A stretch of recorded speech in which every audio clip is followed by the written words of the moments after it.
Pour dépolluer avec des champignons, ce qu'on fait, c'est qu'on sélectionne un champignon sur lequel on a testé et on sait qu'il va pouvoir dégrader un polluant présent dans un sol. Et puis on va produire ce champignon sur un substrat, c'est un peu l'équivalent du terreau pour les plantes.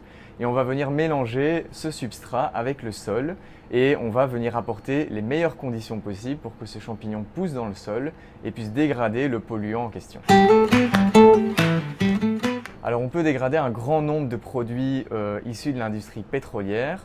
Cependant, il faut faire attention à plusieurs choses, donc en fonction de la concentration en polluants.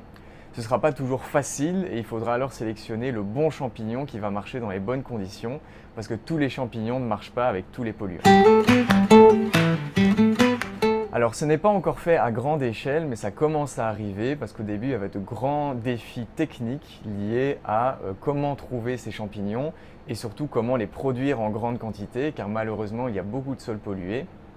Et donc il y a beaucoup de champignons à apporter pour pouvoir traiter ces sols.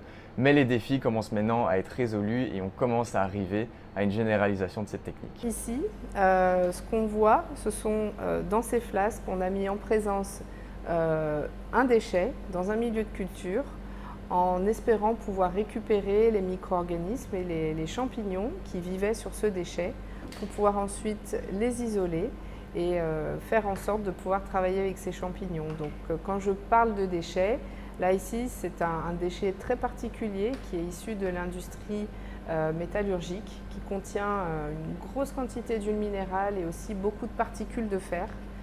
C'est des conditions plutôt extrêmes pour le vivant. On s'est quand même rendu compte qu'il y avait des champignons qui poussaient là et l'idée c'est vraiment faire en sorte que les champignons qu'on récupère soient ceux qui ont été capables de se nourrir du polluant pour croître et pour survivre.